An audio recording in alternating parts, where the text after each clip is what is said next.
থাকবে, ইতিহাস সাক্ষী থাকবে। ২৫৬ বছর পরে একজন প্রধানমন্ত্রীর ফাঁসির রায় হয়েছে। ২৫৬ বছরের ভিতরে কোনো ক্ষমতাশীল প্রধানমন্ত্রী ফাঁসির রায় পৃথিবীর কেউ দিতে পারে নাই। কিন্তু আমাদের বাংলাদেশ থেকে ২৫৫ বছর পরে প্রথম এই ফাঁসির রায় প্রধানমন্ত্রী দেওয়া হয়েছে। চিৎকার দিয়ে পড়েন আল্লাহু আকবার। চিন্তা করে দেখেন ২৫৬ বছরের ভিতরে কি করব। সুবহানাল্লাহ বলেন। বাংলার জমিনের ভিতরে, বাংলার জমিনের ভিতরে আগস্টে জনতা ঢল তুলল, পদত্যাগ পদত্যাগ পদত্যাগ। আল্লাহ বললেন ধুরু বোকা, পদত্যাগ দেওয়া হবে না, এই জালিমের করতে হবে দেশ ত্যাগ। জনগণ চাইলেন পদত্যাগ, আল্লাহ বললেন তোদের চাহিদা হলো পদত্যাগ। এই জালিম আয়না ঘরের ভিতরে কত মায়ের বুক খালি করেছে, কত গোলাম, কত আল্লাহর গোলামকে ক্রস ফায়ার দিয়েছে, কতজন মায়ের চোখের পানি ফেলেছে। এদের পদত্যাগ দিয়ে হয় না, এদের করতে হবে দেশ ত্যাগ। ঠিক না বে ঠিক?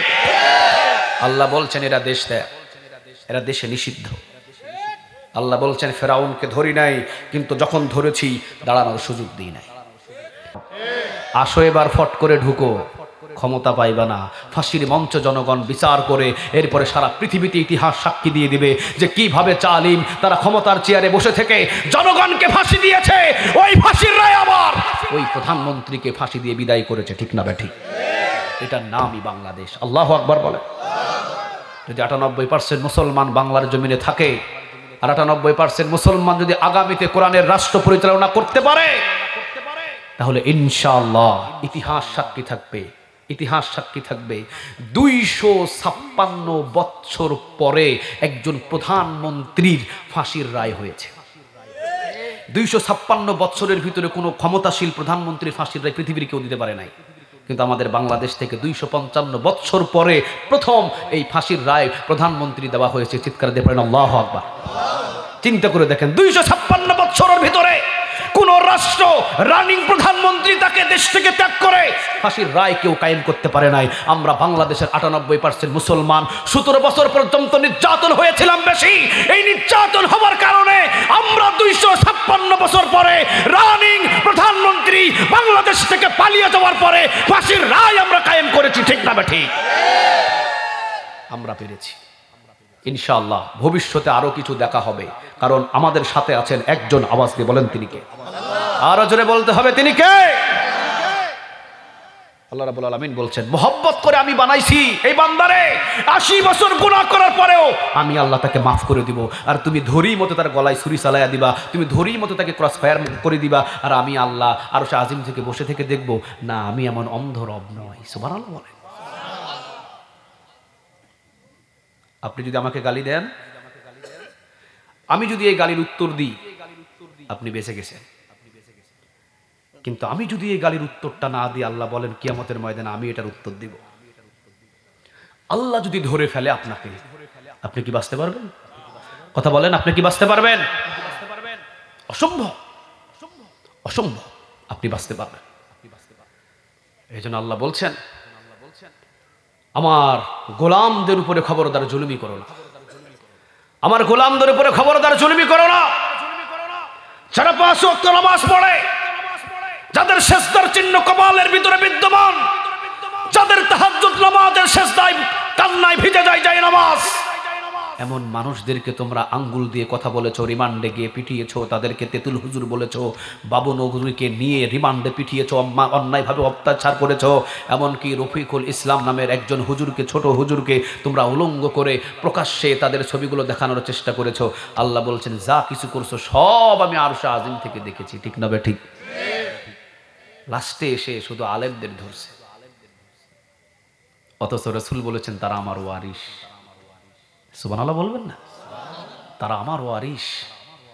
আমার ওয়ারিসদেরকে ধরে গুম করতেছে, আমার ওয়ারিসদেরকে ধরে মারতেছে, উলঙ্গ করতেছে, ছবি তুলতেছে, এই করতেছে সেই করতেছে। হ্যাঁ, আল্লাহ বলতেছেন সব কিছু দেখছি, কিন্তু আমি আল্লাহ যখন ধরছি ৪৫ মিনিটে বাংলাদেশ ছাড়তে বাধ্য হয়েছে।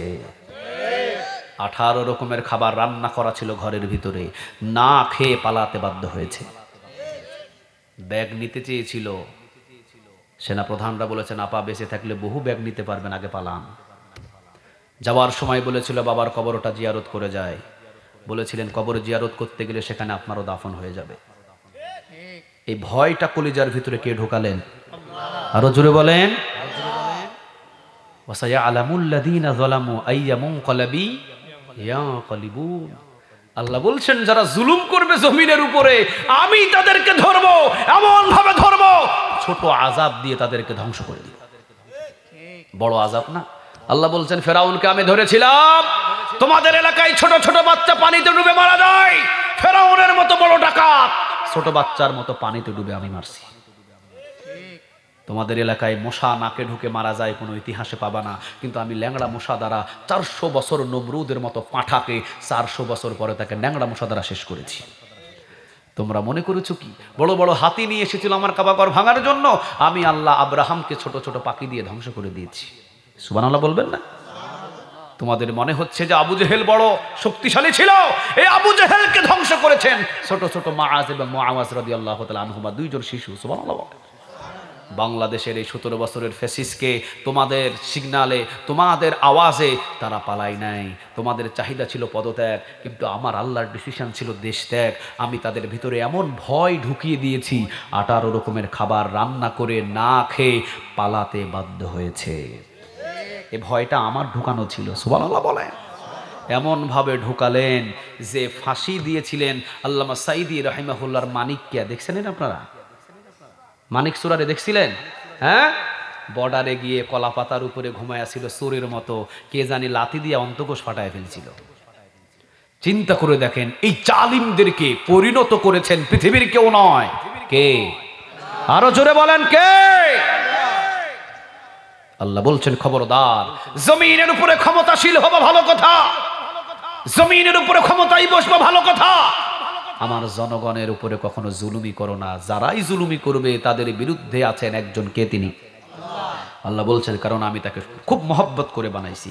তাকওয়িমের ব্যাখ্যায় মুফাসসিরিনে কেরাম বলছেন যে আমি মানুষকে একদম সোজা, স্ট্রেট ফরওয়ার্ড, সোজা করে বানাইছি। সুবহানাল্লাহ বলেন। সব প্রাণীকে আমি বাঁকা করে বানিয়েছি।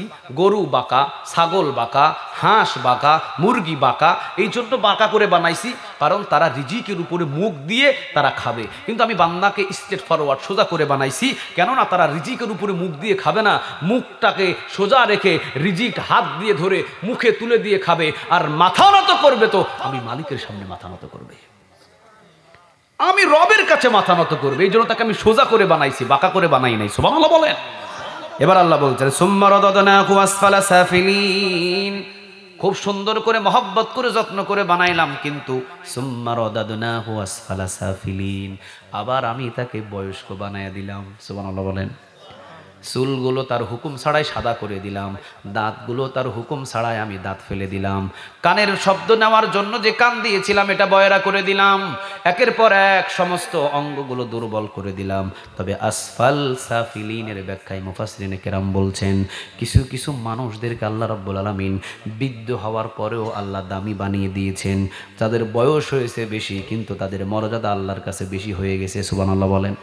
তারা কারা? তারা হলো ইল্লাল্লাযীনা আমানু, ঈমান এনেছে কার উপরে বলেন?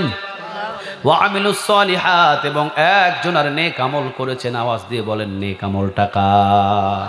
ইল্লাল্লাযীনা আমানু ওয়া আমিলুস সলিহাতি ফালাহুম আজরুন গায়রু মামনুন ফামা ইউকাযযিবুকা বা'দু বিদ্দীন আলাইসাল্লাহু বিআহকামিল হাকিমিন। আল্লাহ বলছেন এই মানুষদেরকেও আমি বৃদ্ধ বানাবো ভালো, কিন্তু এরা যত বুড়া হবে আমার কাছে, আল্লাহর কাছে এদের সম্মান তত বেড়ে যাবে। সুবহানাল্লাহ বলে। কারণ যারা ঈমান এনেছিল যৌবন বয়সে, ছোট অবস্থায় ঈমান এনেছিল, এরা যখন বৃদ্ধ হয়ে যাবে, বৃদ্ধের সময় তাহাজ্জুদ নামাজ পড়তে পারবে না। যৌবনকালে তাহাজ্জুদ নামাজ পড়েছিল, বৃদ্ধকালে পড়তে পারবে না। ফেরেশতারা যখন লিখবে যে তাহাজ্জুদ নামাজ কাজা, মুফাসসিরিনে কেরাম বলেন ফেরেশতার কলমটাকে আল্লাহ ধরে নিয়ে বলবে খবরদার, ঘুম লিখতে পারবি না। বুড়া আমি আল্লাহ বানাইছি, যৌবন বয়সে তাহাজ্জুদ নামাজ পড়ছিল, বৃদ্ধ বয়সে আজকে শরীর দুর্বল অসুস্থ আমি বানাইছি, তাহাজ্জুদ নামাজ পড়তে পারে নাই। ফেরেশতারা ঘুম লিখতে পারবি না, যৌবনকালের তাহাজ্জুদ নামাজ লিখে দে। সুবহানাল্লাহ আওয়াজ দিয়ে বলেন। তাহলে সুম্মা রাদাদনাহু আসফালা সাফিলিন, আল্লাহ সব কিছুর শক্তি কিন্তু একে একে কমিয়ে দিবে। শক্তি কমার আগেই ইবাদত করতে হবে কার? একটু আওয়াজ দিয়ে বলেন কার? আল্লাহ যেন আমাদের সবাইকে তার গোলামি করার জন্য কবুল করে নেয়, বলেন আমিন। ওয়া আখির দাওয়ানা আনিল হামদুলিল্লাহি রাব্বিল আলামিন। অসংখ্য মানুষ দান করেছেন।